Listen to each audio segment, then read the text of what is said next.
Good afternoon, ladies and gentlemen. I'm bringing you this episode of the Black of the Berry with the happy Independence Day, but this is not really my Independence Day. Juneteenth is the day that I choose to at the America's flag, so it's still a thing. So who are we celebrating independence for? But what I want to start with today in this episode, I want to ask a question in terms of Black history, and then I'm grateful that I can bring this episode to you. I want to know what books are sitting on your shelves. More importantly, what stories are shaping the way that you understand yourself, your history, and your future. In this episode, I'm opening the doors to my personal Black history library, and I'm sharing the books that have inspired, challenged, and transformed my understanding of Black history, Africa, and the African diaspora. We'll talk about why every home should have a Black history library, why reading primary and scholarly sources matters, and how building a personal collection is one of the most powerful investments that you can make in yourself and in future generations. Whether you're just beginning your journey, whether you've been studying Black history for years, I'll recommend some books that can deepen your knowledge and broaden your perspective. Our history deserves more than a single month of recognition. It deserves a permanent place on our bookshelves, in our conversations, and in our hearts. Because knowledge is more than power, it is inheritance. So if this episode inspires you, be sure to like, subscribe, and share it with someone who's ready to discover the deeper truth. Together, we're preserving our own stories, honoring our ancestors, and passing their legacy forward. Because the blacker the berry, the deeper the truth. Let's jump in. So, on my first book, the first thing that I decided to add to my Black History library is this actual Gullah Bible. I don't know if you can see that. Let me get over here. This is my Gullah Bible, the New Testament, and it's actually written in the actual Gullah language. The original translation is there, but then the speech of the Gullah is there. And if you don't know anything about Gullah, Gullah is unique. Gullah and Geechee, a lot of people confuse the terms. They're very similar in the sense of the African American culture. It's the same thing. However, the phrases differ based on the region where you are. Gullah is native to South Carolina, my home state, and the Geechee basically refers to the slaves that were transported down to Georgia and northern Florida. So the difference between the Gullah and Geechee is just the word, basically. Um, this is the first thing that the first piece of literature that I've decided to add to my personal library is the Gullah Bible, the New Testament. Now, another book that I'm looking at that I've purchased by Richard Rothstein is called The Color of Law. You can see that right there, The Color of Law.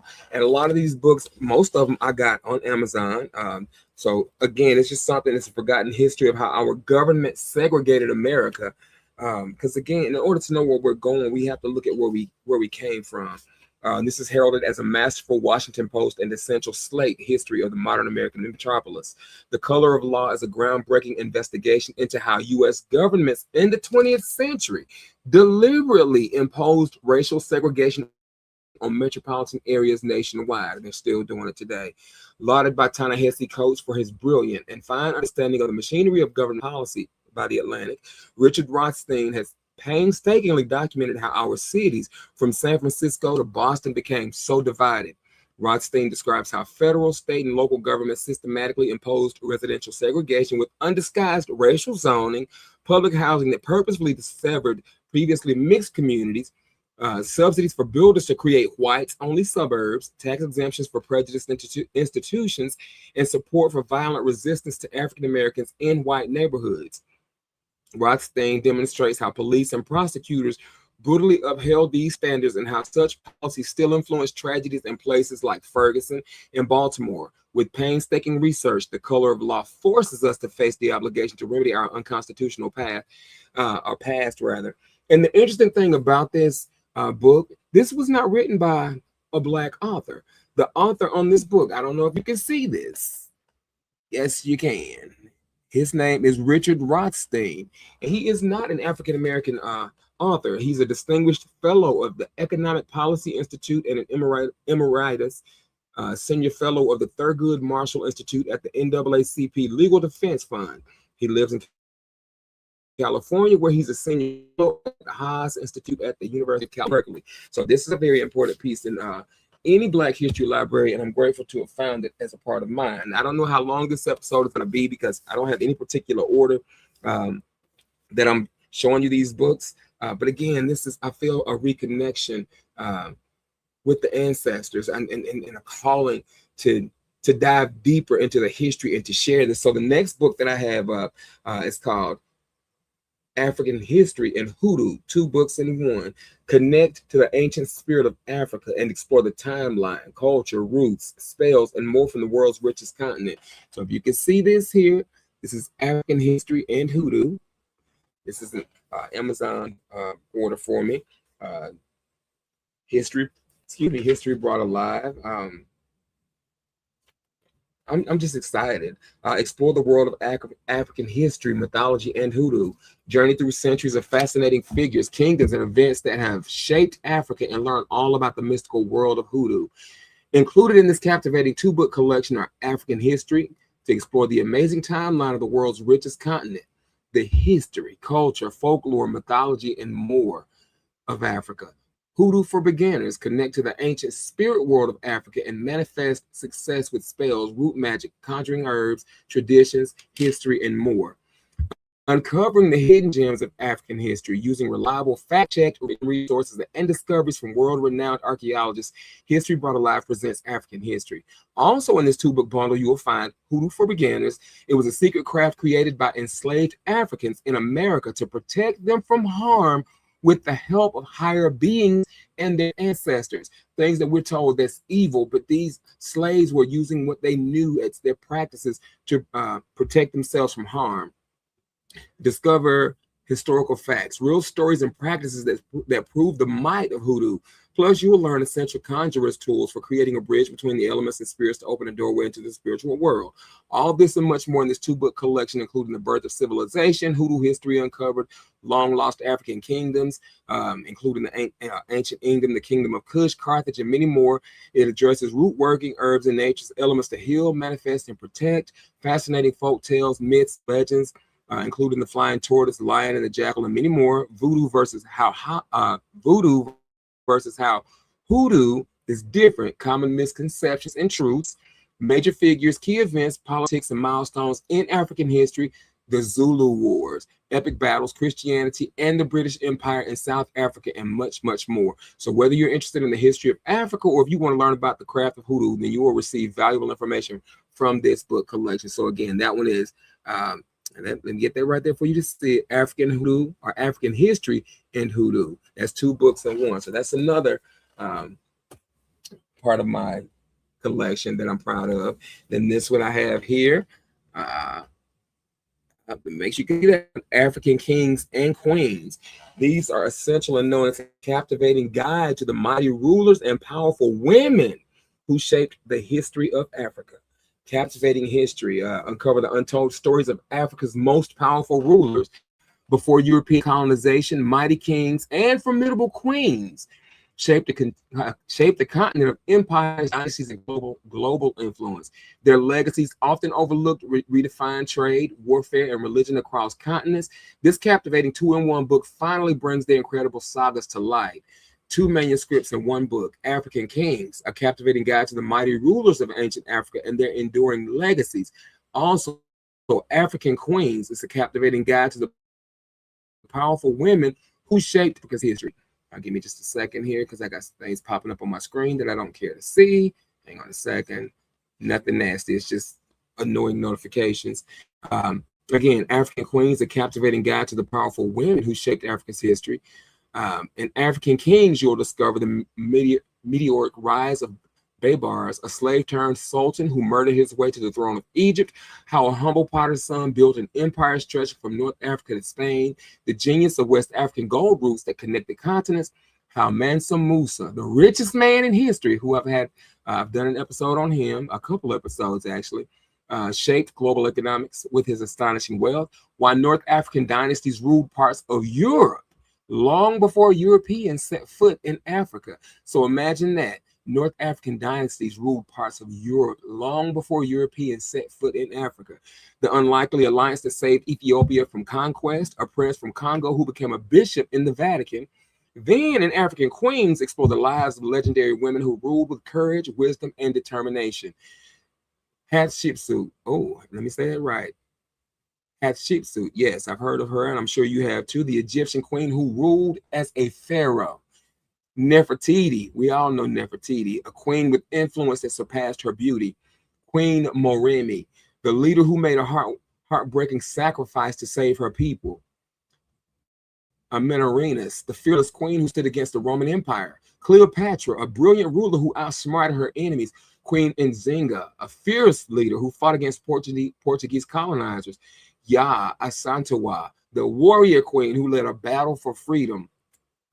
I'm not going to say this one right. Or Navalona of Madagascar, the queen who protected her kingdom with an iron fist. Empress Zuditu, Ethiopia's queen who balanced tradition and change. Mamtatisi, a fearless leader, a fearless military leader who struck fear into rival chiefs. These are queens we're talking about, women whom we descended from. Queen Adia, a strong queen mother who helped her son build an empire, and much, much more. So this book, I'm so glad that it's a part of the library. So I share that with you all. So guys, I got a lot of books here that I've ordered. This one, Alkebulan, Our Africa or Theirs. As many of you know, there is not, if you can name a country in Africa, you are speaking the name of a country that is 100, the country, not the country, the name itself is 150 years old. No more than 150 years old, because none of the nations as we know them in, or none of the countries that we know them as on the continent of Africa bear the original name. Before colonization, the Europeans came in, there were other names. They rechanged everything. Africa is not the traditional name of the continent. We know it as Africa because that's what it's been called. But this book, Alkebulan simply means the mother of all mankind, the Garden of Eden. This is where the source of all life originated, was on this continent. It's rich in history. This book is written by Jose Beltran Asono. Ooh, I can't say that name. Jose Beltran Asono Madang Okomo. He's a native from Invom Oyak, Wele, Nas province, belonging to the continental region of Equatorial Guinea, student, writer, and lover of diplomacy. Alkebulan, Our Africa or Theirs, delves into overlooked African narratives, exposing marginalized truths while highlighting centuries of exploitation and geopolitical struggles on the continent. So when we talk about our culture being misappropriated, it didn't just start now. This, again, even the Bible says there's nothing new under the sun. The thing which has been, or the thing which is, has already been. History does not repeat itself. We repeat history. But let me keep going. I'm glad to have this as a part of my collection also. That's, again, Alkebulan, Our Africa or Theirs. All right, the next one that we're going to be looking at, 50 Truths They Tried to Erase. 50 Truths They Tried to Erase. Black Power, Culture, and Resistance Uncovered. This is by Freddie E. Taylor. For generations, systems of power have buried the real history of Black brilliance, resilience, and innovation. From COINTELPRO's secret campaigns to the demonization of African spirituality and the stolen contributions of Black scientists, 50 Truths They Tried to Erase uncovers the receipts and brings them roaring back into the light. And that's part of what this podcast is about, is my joining the game, joining this fight, because I want us to know our history. Inside this powerful collection, you'll discover the hidden tactics used to dismantle Black power movements, the myth of Black on Black crime and how it fuels oppression, the African spiritual traditions that survived centuries of colonization, 10 cultural practices the Western world stole and rebranded. That's not a new concept. They've been doing this for years. The untold stories of Black women who shaped science, technology, and medicine. More than a history book, this is a blueprint for remembrance. This is a blueprint for resistance. It's a blueprint for reclaiming the legacy they never wanted you to know. If you're ready to carry the flame of truth forward to your classrooms, your communities, and your children, this book is for you. Read it, share it, build with it, because when you carry the truth, you carry the revolution. Urban Intellectuals, I suggest that you guys follow them. I don't know if you can see that right there. Let me see. Urban Intellectuals. There you go. You can follow them online. Again, it's been said, and I think I mentioned this on the broadcast a couple of times. Let me get a sip of coffee. It has been said arrogantly and ignorantly that if you want to keep something from a Black person, put it in a book. And that burns my hide. We read the next book, The Ancient Black Hebrews, Abraham's Original People. The ancient Black Hebrews, the people of Abraham, are examined in their physical appearance, ethnicity, and culture. We see how ancient Israelite culture is derived from the people of Abraham, a Black people. Pomegranate Publishing is back with a vengeance. Gert Muller only publishes his books through Pomegranate Publishing. Pomegranate Publishing, Black history that stands tall and bows to none. I love that. So again, this is a very instrumental piece in my library, in my collection. Again, it's not just a collection of books. This is about acknowledging my inheritance, and I'm investing in myself, and I'm also investing in you too. The contents in this book: Abraham and his family, Amorite or Hurrian, Habiru, Amorite ethnicity, and patriarchal religion. So much in this book I can't go through with you right now because this is one simple episode, and I'm only sharing with you important pieces in my Black history library. The next one, The Miseducation of the Black Diaspora, or the diaspora. This is another good one to have. This is, let me let that Tawanda. There we go. Tawanda Barudza. I'm showing you that so you can see it too, because I can't say some of these words. I'm learning too. Again, The Miseducation of the Black Diaspora. A Call to Power, The Miseducation of the Black Diaspora. The psychological effects felt by African people living in cultures built upon white supremacist ideology have long gone undiagnosed. Part memoir. The Miseducation of the Black Diaspora describes how Black people are coerced into forsaking their identity with the promise of assimilation into the very societies that are the cause of much of the pain and trauma they experience. Interweaving history and psychology, the book journeys through a troubled past and concerning present, but arrives at a future pregnant with hope and action for the Black diaspora or diaspora. Again, that's by Tawanda Barudza. So that's another important part of my library. Now, this one I've talked about. This is The Transatlantic Slave Trade. This one here, you can see that. About captivating history, the transatlantic slave trade, a captivating guide to the Atlantic slave trade, and stories of the slaves that were brought to the Americas. Did you know that during the 18th century on certain Caribbean islands such as Jamaica and Antigua, roughly 90% of the population were enslaved? If you want to learn what led to the shocking turn of events, read our book on the transatlantic slave trade. This guide will take you on a journey across time from the late 1400s to the very end of the 19th century, as well as across the globe, from Europe, across Africa to the American continents. It will tell you the story of human greed and heartlessness. Human greed and heartlessness. You heard me right. Toward fellow human beings that would be people of color, brought here from Africa. And it will also lead you through the painful and often macabre voyage of the transatlantic slave trade. You'll learn how this deplorable act grew from its humble beginnings into one of the most lucrative businesses in which human lives were nothing but a commodity before morality, along with other incentives. In which human lives were nothing but a commodity before morality, along with other incentives. Put a stop to it. This book examines how this trade network expanded and evolved, so you'll also learn about the participants, both willing and unwilling. Through some of these tales, you'll get a step closer to understanding the true inhumanity of slavery, of the pain and suffering millions of innocent people went through in the name of profit and personal gain. Even more, this book will give you a perspective into the true scope of the commerce of human beings, as people today often fail to grasp what an enslaved person's life would have been like. Along with that, it will bring you aboard the so-called Middle Passage, where many of the enslaved lost their lives under conditions most of us today would deem unfit, even for animals. Even for animals. So again, that's the transatlantic slave trade, a captivating guide to the Atlantic slave trade and stories of the slaves that were brought to the Americas. So I'm glad to have that as a part of my collection. Now, here we go. We got this book here, Slavery by Another Name, The Re-Enslavement of the Black Americans from the Civil War to World War II, written by author Douglas A. Blackman. So this is another essential piece of my library. It's an astonishing book. It will challenge and change your understanding of what we were as Americans and of what we are, according to the Chicago Tribune. In this groundbreaking historical expose, Douglas A. Blackman brings to light one of the most shameful chapters in American history that a lot of us still don't want to talk about today, because it requires us to take personal accountability for our actions.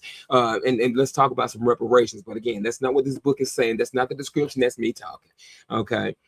So again, in this groundbreaking historical expose, Douglas Blackman brings to light one of the most shameful chapters in American history, an age of neo-slavery that thrived from the aftermath of the Civil War through the dawn of World War II. Using a vast record of original documents and personal narratives, Blackman unearths the lost stories of slaves and their descendants who journeyed into freedom after the Emancipation Proclamation and then back into the shadow of involuntary servitude shortly thereafter.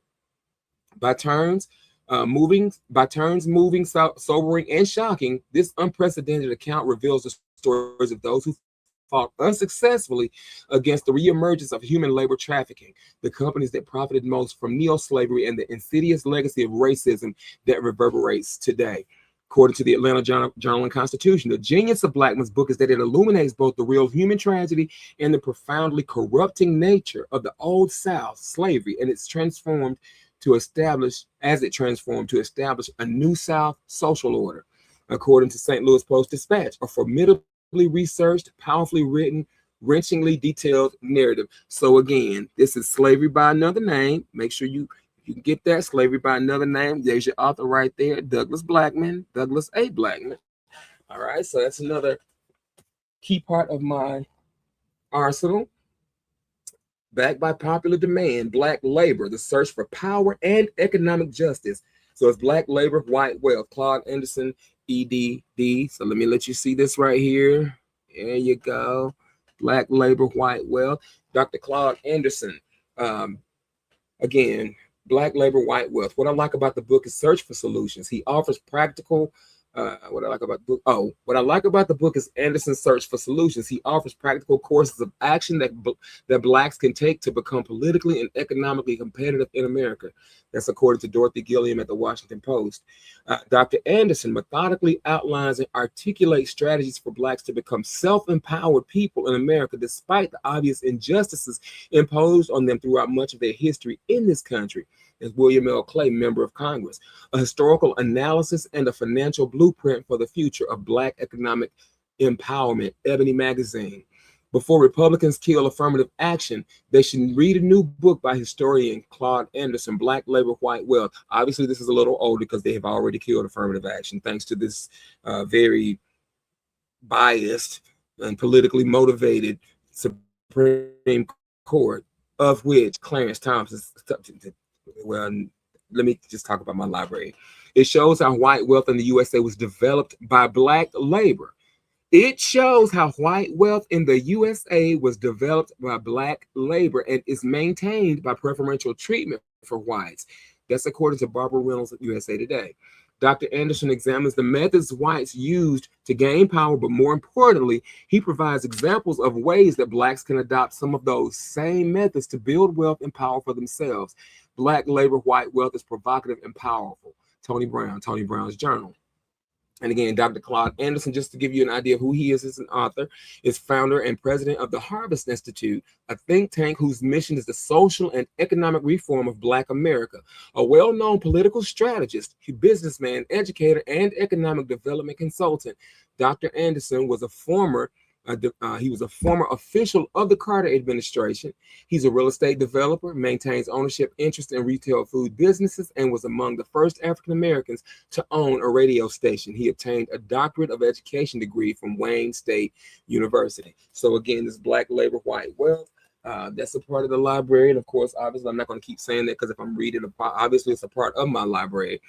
This one, Black American History, a comprehensive guide to 400 years of African American history, systemic challenges, and group survival by D.C. Cannon. So here we go. Here we go here. Let you see that one. All right. Black American history is a compulsory, talks about compulsory sterilization, emasculating black men, 363 years of chattel slavery, sponsoring violent rap music, targeted abortions, mass incarceration, crack cocaine, poverty, Jim Crow, Tuskegee experiment, sharecropping, convict labor leasing, sundown towns, COINTELPRO, destruction of the Black Wall Street, Rosewood, and other financial districts. Rosewood happened right here in the state of Florida, where I am. Targeted for depopulation lifestyles that can single-heartedly lead to genocide, assassinations, police brutality, predatory lending, controlling black leadership, undermining black organizations, homelessness, ghetto informant programs, stolen history, replicating HIV in a lab, benign neglect, gentrification, colonization, and neocolonialism, and the obliteration of the black family. See, it's all been written, and anyways. Many Black Americans are everything that white society wants them to be. Many are now embracing alternative lifestyles. Diseased or drug addicted, alcoholics, obese, homeless, gang members, incarcerated, and impoverished. The systematic efforts to create and sustain those realities are designed to uphold white domination. And those actions collectively amount to one thing for Black Americans: Black genocide. This book details the numerous ways that This book details the numerous ways that white power is doing everything possible to openly and silently cull the black population by any means necessary. Did you know the Black American population only grew about 0.5% over the last 20 years? See page 193. Did you know that rappers are laying the foundation for genocide? See page 37. Did you know that more black babies are aborted than born? See page 89. How white liberals use wildlife to keep Africa poor. See page 146. And how the black citizens avoid genocide. See page 207. So this one, I need to pull this one out right now. I'm actually reading another one. We'll talk about that in a minute. But again, this is Black American History, a comprehensive guide to 400 years of African American history, systemic challenges, and group survival. We still have a ways to go. The Willie Lynch letter and the making of a slave: the most dangerous power is not the one that strikes, but the one that engineers submission. This was written by Willie Lynch right here. The letter and the making of a slave. The Willie Lynch letter has become one of the most widely discussed and enduringly controversial texts connected to the history of slavery in America. For some readers, it serves as an essential document in courses that examine the psychology of enslavement and the methods through which human beings were conditioned. I don't know. This just cut that off. An indispensable reference for understanding how systems of domination were structured to survive beyond the plantation itself. This edition has been carefully curated to provide not only the original text, but also the historical and interpretive framework needed for responsible reading. It stands as an important volume for students, educators, and anyone seeking to understand how power operates, not only through force, but through design. So let's keep going. Now, this one I'm currently reading by Crystal Fleming. It's How to Be Less Stupid About Race. How to Be Less Stupid About Race, Crystal Fleming. And I'm reading this one. Like, I actually literally am reading this book right now. I've made it to page number past 13, actually, where it talks about prejudice versus racism. But whether at the family dinner table or as a result of events in the news, conversations about race are deeply relevant to our lives. And as much as we would rather not admit it, we all struggle with racial stupidity. Combining social critique, humorous personal anecdotes, and the latest scholarship on systemic racism, Crystal Fleming provides a fresh and irreverent take on everything that's wrong with our national conversation about race by breaking down the misconceptions that corrupt how race is represented. Fleming explains how systemic racism socializes all of us to absorb racially stupid ideas and shares concrete steps for detecting and dismantling racial oppression. I guess, yeah, definitely. So I'm reading this one right now, and it's actually a pretty good read. I do like what I've read so far. Everybody, black, white, blue, green, purple, or pink, I don't care who you are, you should definitely read that book. It's a good read. This one I've started reading, but I had to put this one down because I got to really be like in my element to read. This one is by Dr. Joy DeGruy, Post-Traumatic Slave Syndrome. I've had this for quite some time. I made it to page 38, but once I start over again, because this is, you don't just pick this book up and just read. You got to actually study this one. It's America's legacy of enduring injury and healing. In the 16th century, the beginning of African enslavement in the Americas until the ratification of the 13th Amendment and emancipation in 1865, Africans were hunted like animals, captured, sold, tortured, and raped.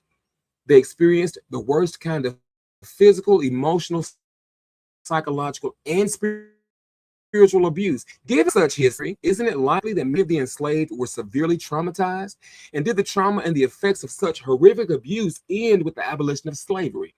Emancipation was followed by 100 more years of institutionalized subjugation through the enactment of black codes and Jim Crow laws, peonage, convict leasing, domestic terrorism, and lynching. All things that have taken place since the inception and founding, or the birth of this nation in 1776. So this nation, it's all about the 4th of July, Independence Day. Who does this day really benefit the most? It's certainly not the American Negro. Today, the violations continue, and when combined with the crimes of the past, they result in yet unmeasured injury. What do repeated traumas endured generations after generation by people produce? What impact have these ordeals had on African Americans today? Dr. Joy DeGruy answers these questions and more. With over 30 years of practical experience as a professional in the mental health field, Dr. DeGruy encourages African Americans to view their attitudes, assumptions, and behaviors through the lens of history, and so gain a greater understanding of how centuries of slavery and oppression have impacted people of African descent in America.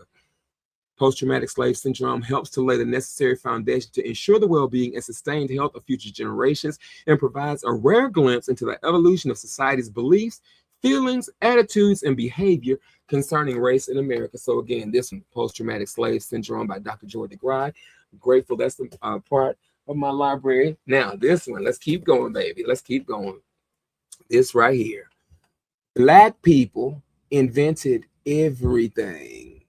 We know that there were so many inventions that were stolen from black inventors. We know this. It's been chronicled before, and this book is by Dr. Tujan Kumar Das, founder of the Solutionary Institute. Says, who invented the traffic light? What about transportation itself? Farming, art, modern chemistry. Who made cats? What if I told you there was one answer to all of these questions? That one answer: Black people. We're not going to talk about the pyramids and the ancient engineering, the modern marvels that the modern engineers, the way they look at those inventions, or look at those pyramids, the creations, and they still do not understand how they were constructed using ancient technology, which modern technology cannot recreate and replicate them. We can talk about the lining up, the alignment with the stars. I'm not going to do that. But anyways, seriously. And this book is like a mini encyclopedia full of more evidence than WikiLeaks, and just as eye-opening. Do you know just how much Black inventors and creators have given to modern society? Within the past 200 years, Black Americans have drawn on a timeless well of inner genius to innovate and engineer the design of the world we live in today. But what of all the Black history before then? Before white people invented the patent office, Black folks were the original creators and builders, developing ingenious ways to manage the world's changes over millions of years, everywhere you can imagine, from Azerbaijan to Zagazig. With wit and wisdom and tons of pictures, this book digs deeper than the whitewashed history we learn in school books, and explores how African ancestors established the foundations of modern society. Have you inherited this genius? What can you do with it? Inspired by solutions from the past, we can develop strategies for a successful future. So again, Black people invented everything. Just that title alone, when I first came across that, I was like, oh yeah, definitely, because I already knew about a lot of the inventions that were stolen from us, replicated, stolen from us, and passed off by the white man as their own. Now, this, let's see, Black history and the film according to the Bible. Again, Black people, you right there in the Bible. You're in the book. You're important. Come on, know your history now. Know your history. So there's the author. You see that right there. This new release is as exciting as her previous books, filled with new revelations. This time it is Nephilim. It's finally arrived. A simple, easy to read book that plainly spells out the true history of Black people. This author tells their story in an exciting and thought-provoking way, and every single truth revealed is backed by scripture and science, proving that Black people are the progenitor of the entire human race. Again, the Eve gene started with the Black woman. But anyway, starting with Adam and Eve, I didn't even read that. In the following 6 generations, all of their descendants were also dark-skinned people. In other words, they were Black. Adam, Cain, Abel, Enoch, Methuselah, Lamech, Noah, and Ham. So you got to add this to your collection also if you're building a Black history library. The next one, hello somebody, Negroes with Guns. That's written by Robert F. Williams. This book, just the title alone, when I saw that book, I needed to get the book because, again, if you want meaningful gun reform passed here in the United States, it's sad to say it, even though we have a Second Amendment right to bear arms, if all Black people went out and legally obtained a firearm, I promise you that gun reform legislation would pass yesterday, because there's nothing worse than a Black man or Black woman armed with knowledge and power besides a Black man or woman armed with a weapon, because it can become a weapon of mass destruction. In your hands, any power that can be quelled in the hands of any Black person, sadly, pick up what I'm putting down. All right, this next book, we're getting toward the end, everybody. We have been here 36 minutes, and I'm enjoying sharing my collection with you.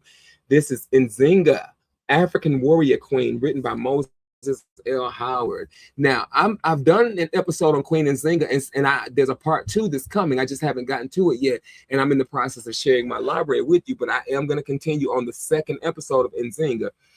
She was a child of the flame, Nzinga, daughter of the old Angola, savior of Ndongo. Across the savannah and into the Green Mountains, people shout her name. In Luanda, the Portuguese invaders whisper in shock, a woman. Sent to make a treaty, Nzinga of Angola is swept into world history a generation after Elizabeth I ruled England. For 40 years, Queen Nzinga fights to destroy imperial colonists who seek to enslave her people. Nzinga, in history and legend, is a brilliant leader during a time of violent upheaval. Luminous storytelling in this fictional biography brings to life the Angolan culture and a flourishing African kingdom, now lost, where early explorers' maps of West Africa call out. Here reigned the celebrated Queen Nzinga. Moses Howard is an African-American author and educator. He served as a Fulbright Fellow in Africa and spent 10 years training medical technologists and teachers in Uganda. So yes, proud to say that's a part of the collection also. We're almost done here. I got a few more to go. Ya Asantewa and other essays on African resistance, restoring the African mind research collection. Here you go. This is a must-have in your collection too. So let me see. Let's go back this way. Ya Asantewa and other essays on African resistance, restoring the African mind research collection. Yeah, I got most of my books I got on Amazon. So I'm going to be sharing a lot more of these as I read. I'm going to be sharing those with you. My next up,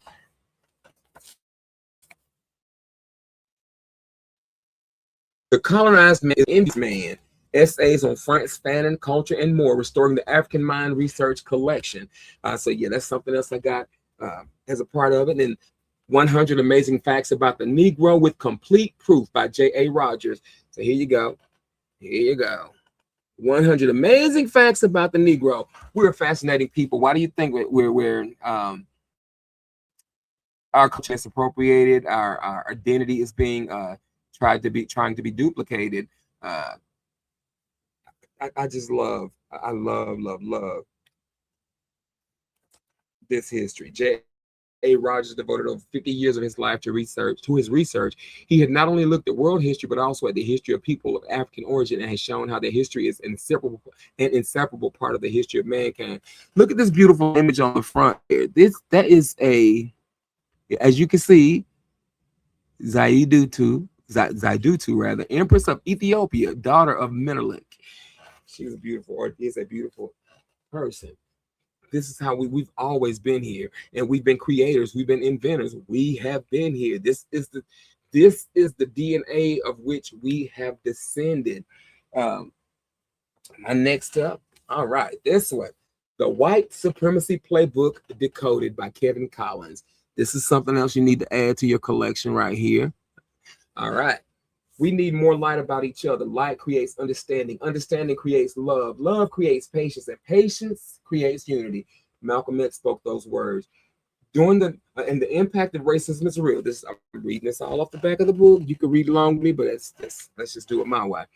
The impact of racism is real. During the late 1930s, married doctors Mamie and Kenneth Clark conducted a series of experiments they called the doll test. African American preschoolers were shown two dolls, one black and one white.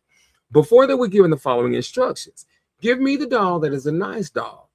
Give me the doll that is a nice coupler. Give me the doll you would like to play with, and give me the doll that looks bad. The respondents, some as young as 3 years old, already displayed an overwhelming preference for the white doll over the black one. These outcomes revealed a disheartening reality that racism and segregation um, had already inflicted damage to the self-esteem of black children, many of whom had barely reached the age of 4. Some of these scars are still evident in the black community today. So go back to Dr. Jordy Greaves' book, Post-Traumatic Slave Syndrome. It is still present with us, which is why we have a lot of people that, and I was falling into this trap at one point in time. I self-loathing, and I didn't even like my own color, and I wanted to assimilate to the other side because see that's a part of the programming. But I'm reconnecting with my history, and I love it. Absolutely love it. Decoding Racism, the White Supremacy Playbook, Decoded, unveils many of white supremacy's inner workings and the myriad ways they influence multiple aspects of our lives. Uncover how the playbook might affect the things you believe you know about yourself and others, and more importantly, how it has influenced your subconscious mind in ways you probably do not even recognize. Peel back the layers of systemic racism and forever change how you view the world, yourself, and those around you. If knowledge is power, include the White Supremacy Playbook Decoded in your toolbox to unlearn negative thinking that commences before we begin school and often continues throughout adulthood. Kevin Collins is an author and lecturer with a master's degree from Cornell University, born and raised in the United States. He's also lived in Africa and Europe and is also fluent in French. Ooh, okay, parlez-vous français?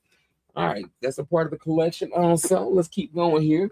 We're getting toward the end. We're getting toward the end. I got 1, 2, 3, 4, 5, 6, 7, 8, 9. Here we go.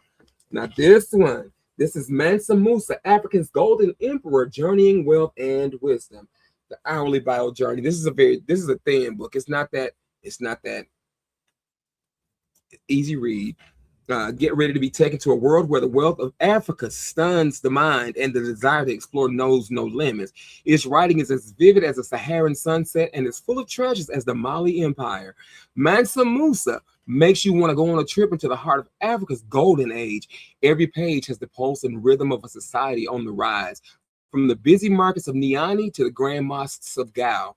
Find out the amazing story of Mansa Musa, whose epic journey to Mecca made him famous all around the world after turning him from a local ruler. Find out what was going on in his huge empire, where gold flowed like water and people came from all over the world to learn in Timbuktu, because he came up with new ways to run the economy in support of the arts and the sciences. Mansa Musa's rule was a time of great wealth and learning. The sheer audacity and desire of Mansa Musa's vision will hold your attention as you learn more about Mali's complicated past. His story is more than just a tale of victory and wealth. It shows how strong and creative the African spirit can be. As you read, you will understand why Mansa Musa is still seen as a sign of African pride and success, and why his name will always be remembered. Always. Next up on the list. Now, be careful when it comes to the Ethiopian Bible, because there are many translations that claim to have the complete version of the Bible with 88 chapters, when the original or the Orthodox Ethiopian Church only and they've refuted many of these complete editions. There's 81 books, I think it is. So you have to be really, really careful when you're searching for an Ethiopian Bible. You're not going to find the complete edition. But this right here, these are books. These are the complete books of Enoch collection. Enoch 1 through 3 in the Apocryphal Texts, Timeless Treasure series. So I kind of got bamboozled where I thought I was ordering a complete Ethiopian Bible online, but it was taking forever for it to arrive. I just never got it. So I was like, you know what? Let me just cancel this order. I placed the order in March. Here it is, July. I still don't have it. But anyways, what if the world did not fall by accident? The books of Enoch preserve a forgotten worldview once taken seriously by early Jewish and Christian communities. Long before later doctrines took shape, these writings offered a direct explanation for why the world is violent, fractured, and under judgment. According to these ancient texts, corruption entered history through a specific breach in the order of creation. Angelic beings descended, forbidden knowledge was taught, giants were born, violence spread, the flood followed, not as myth or metaphor, but as containment. This collection brings together the core Enochic. This collection brings together the core Enochic writings alongside key apocalyptic texts that expand the same vision of reality. Taken together, they present a coherent account of cosmic rebellion, divine restraint, judgment, and restoration. These writings do not speculate. They name causes, trace consequences, and describe the structure behind history itself. All texts in this volume have been carefully modernized for clarity while remaining faithful to the original sources. Rare and often inaccessible material is presented here in clear, readable language for the first time in a single collection. Included in this volume are the first Enoch, second Enoch, and third Enoch, the books of giants, the apocalypse of Abraham, the ascension of Isaiah, 3, the Baruch, the life of Adam and Eve, and other ancient apocryphal texts. This book does not replace the Bible. It reveals the framework the Bible assumes. For readers seeking the deeper architecture behind Scripture, this is the most complete books of Enoch collection available. And I'm sure a lot of people claim that title, but again, it is a part of my library, and I'm grateful that it is. And part of the reason why is because in the colonizing of the Americas, one of the ways that they the white man try to foster the assimilation is by teaching us their whitewashed version of the Holy Scriptures. I'm not going to say that the Bible is fake. It's inspired by the Holy Spirit, but again, anybody can twist the narrative or create a narrative from the Bible by pick up what I'm putting down. Let me just keep going. The Miseducation of the Negro, Carter Godwin Woodson, PhD. So here we go. Here, this is another one. The Miseducation of the Negro, Carter Godwin Woodson. And it's important to understand, again, if you're misinformed, uneducated, miseducated, that leads to the uneducation, it leads to comments like, if you want to keep something from Black people, put it in a book. Like, how dare you make such an ignorant statement when you're the perpetrator behind that? Here we go here. Here we go here. White Trash, the 400-year untold history of class in America, written by Nancy Eisenberg, co-author of The Problem of Democracy, and I've ordered that book also. And the funny thing about this author, if you want to know the truth, this is not a Black author, just so you guys know. If you want to Google Nancy Eisenberg, you will see that she's quite, the name Eisenberg is not, it is not one of our names. Just saying, but she is a white lady. Wrote this book, The Groundbreaking and Best-Selling History of the Class System, a book that has upended our comforting myths about America as the land of equal opportunity and social mobility, with the new preface by the author covering the presidential election of 2016. Surveying political rhetoric and policy, popular literature, and scientific theories over 400 years, Nancy Eisenberg destroys assumptions about America's supposedly class-free society, where liberty and hard work were meant to ensure real social mobility. She uncovers instead the crucial legacy of the ever-present poor white trash and the deeply entrenched class system that dates back to America's colonial roots, where a disposable white underclass was the price of doing business. We have long acknowledged racial injustice as an ugly stain on our nation's history.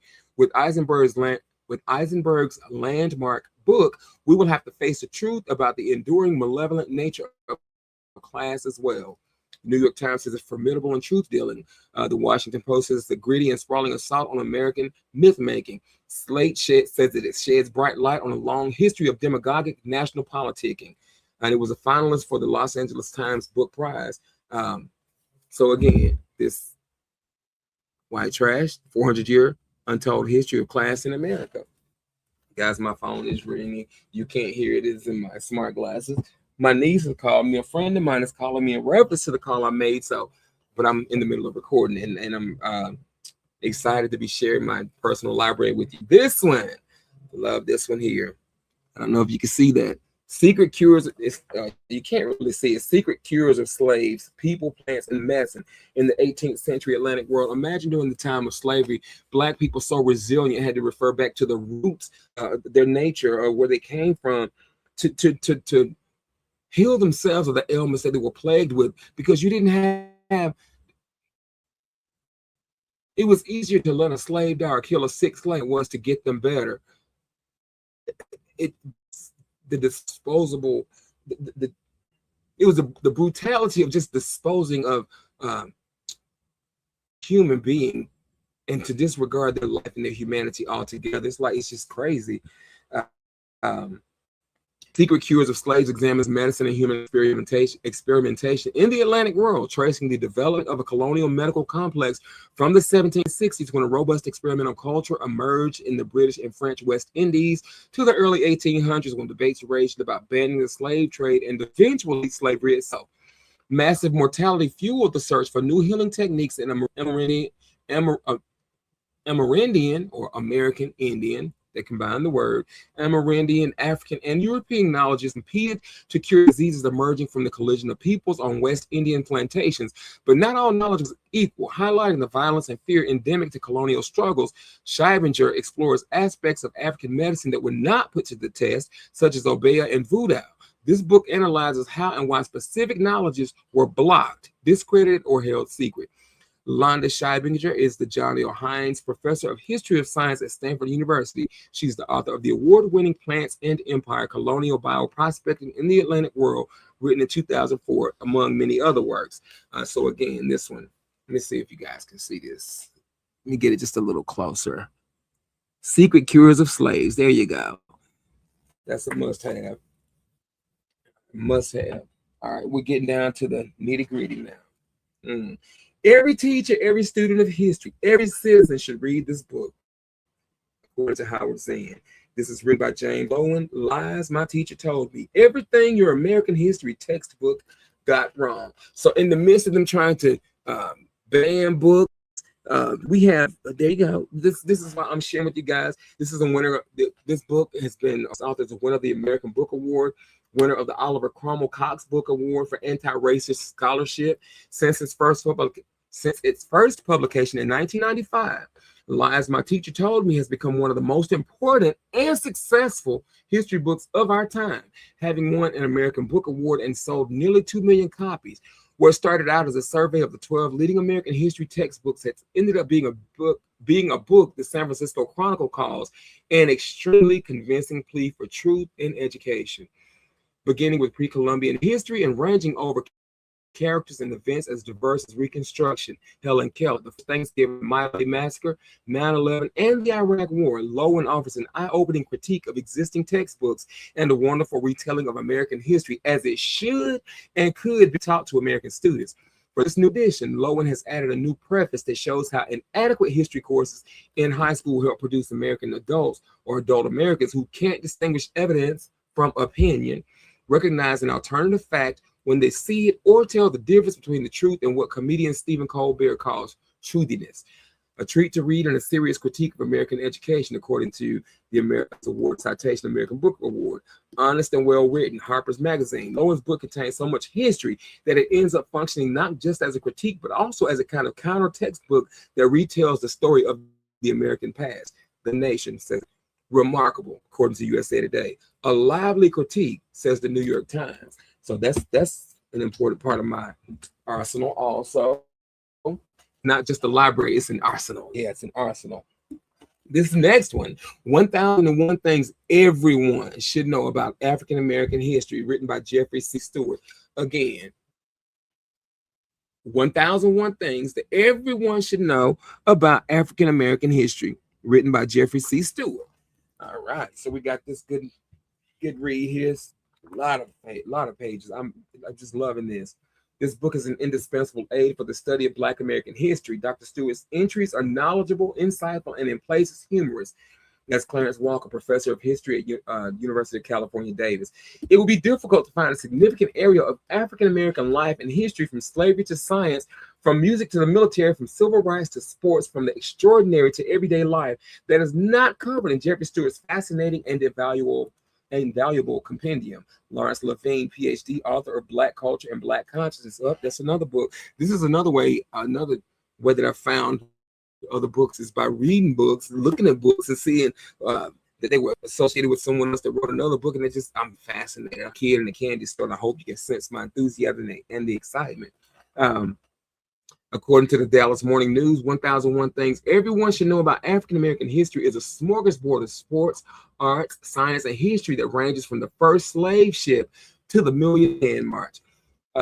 Now, the description of the book says that 1001 Things Everyone Should Know About African American History presents the only comprehensive, authoritative, and engaging account of the most significant events, individuals, terms, ideas, and social movement make dazzling canvas of African American history, all told in concise and easily read. It's accompanied by over 150 photographs. Distinguished historian Jeffrey Stewart illuminates the famous and the obscure people like Estevanico, the first African explorer in America, and Sojourner Truth, one of the few Black women to participate in the abolitionist and women's rights movements. He tells us how former slave Peter Salem dispatched the hated British major at the Battle of Bunker Hill, and how Colin Powell earned his medals in Vietnam. And he reminds us of the artistic contributions of filmmaker Oscar Micheaux, dancer Catherine Dunn, and actor Ira Aldridge. Here's a fact-filled trip through 500 years of African-American history, from Scottsboro to Congo Square, from the Exodusters to the Edison pioneers. So if you want to know who invented the gas mask, 869, or dominated college lacrosse in the mid-50s, 986, college lacrosse, Black people, we've been in everything, or became the first Black cowboy to write his own autobiography, 151, these are the pages, of course, or even who invented the disc jockey technique of scratching, 826, you're sure to find it in 1001 Things Everyone Should Know About African American History. So there we go. I love this, that it's a part of my collection and my legacy. Now, I'm going to say one of the best for last, but this one here, and then I'm just going to give you one that, my cousin told me about it. I picked up. It's not so much a Black history book in terms of knowledge, but it's a Black author, and I love the reading so far. This right here, The Black Book. The Black Book. Yes, The Black Book. Middleton A. Harris, with the assistance of Morris Levitt, Roger Furman, and Ernest Smith, with a foreword and preface by Toni Morrison. This book is just, let me get to it. 17th century sketches of Africans as they appeared to marauding European traders, 19th century slave auction notices, 20th century sheet music for work songs and freedom chants, photographs of war heroes, regal in uniform, antebellum reward posters for capturing runaway slaves, an 1856 article titled A Visit to the Slave Mother Who Killed a Child. In 1974, Middleton A. Harris and Toni Morrison led a team of gifted, passionate collectors in compiling these images and nearly 500 others into one sensational narrative of the Black experience in America, The Black Book. Now in a newly restored hardcover edition, The Black Book remains a breathtaking testament to the legendary wisdom, strength, and perseverance of Black men and women intent on freedom. Prominent collectors Morris Levitt, Roger Furman, and Ernest Smith joined Harris and Morrison, then a Random House editor, ultimately a two-time Pulitzer Prize-winning Nobel laureate, to spend months studying, laughing at, and crying over these materials. Transcripts from fugitive slaves, trials, and proclamations by Frederick Douglass and celebrated abolitionists, as well as chilling images of cross burnings and lynchings. Patents registered by Black inventors throughout the early 20th century, and vibrant posters from Black Hollywood films of the 1930s and 1940s. Indeed, it was an article she found while researching this project that provided the inspiration for Toni Morrison's masterpiece, Beloved. A labor of love and a vital link to the richness and diversity of African American history and culture, The Black Book honors the past, reminding us where our nation has been and gives flight to our hopes for what is yet to come. Beautifully and faithfully presented and featuring a foreword and an original poem by Toni Morrison, The Black Book remains a timeless landmark work, and it has found its way into my library. Now this right here, I've heard a lot of fuss about this. This book was written by Michael Harriot. Black AF History, the unwhitewashed story of America. This book. America's backstory is a whitewashed mythology implanted in our collective memory. It is a sugar-coated legend based on an almost true story. It could even be said that the devaluation and erasure of the Black experience is as American as apple pie. In this searingly smart and bitingly hilarious retelling of American history, acclaimed columnist and political commentator Michael Harriot combines unapologetically provocative storytelling with meticulous research to correct the record. Placing Black people squarely at the center, Harriet presents a more accurate version of American history. With incisive wit, Harriet speaks hilarious truth to oppressive power, subverting a conventional historical narrative with little-known stories about the experiences of Black Americans, from the Africans who arrived before 1619 to the unenslavable bandit who inspired America's first police force. This long overdue addendum provides a revealing look into our past that is as urgent as it is necessary. For too long, we've refused to acknowledge that Black history is American history. Not this one. This history is Black AF history. If I ever won an election for political office, I would have them swear me in on a copy of Black AF history. Michael Harriot is too funny to be this smart. Now I have to go Google how to ship a case of the. Now I have to go Google how to ship a case of these to Ron DeSantis. That was written by W. Kamau Bell. So yeah, I'm glad that this is a part of my my library. Also, the People's Reporter, forgot her full name, Larissa. It was funny because I just came across her a couple of weeks ago, and she happened to share that she had a copy of this book, and it's so funny because I've had this for a minute now, but just to hear her excitement about the book, I'm ready to dive into this one also, but I have so much. This is an investment, and I'm not going to rush through these. I'm going to take my time, as should you. I'm just giving you guys some of the ideas or some of the pieces that are in my library. And again, this one, my cousin told me about. This is the national bestseller, Tananarive Due, The Living Blood. This is just, hey, because I like reading. Because again, they say if you want to keep something from a Black person, put it in the book. Well, I'm the wrong one to say that to or say that about, because I'm going to read, just saying. But again, this one I'm just reading for shits and giggles. Yeah, I said it. But anyways, ladies and gentlemen, again, this has been me sharing with you my Black history library so far. This is the legacy I want to leave, not only for my relatives, but for yours too. Because again, there is no American history, there is no world history if we don't acknowledge the truth of and the accomplishments and contributions of Black history. Ladies and gentlemen, this concludes another episode of The Black or the Berry. I will see you guys back here next week, where we're going to continue talking about the knowledge that all people should be aware of. So remember, the blacker the berry, the deeper the truth. Enjoy your fourth.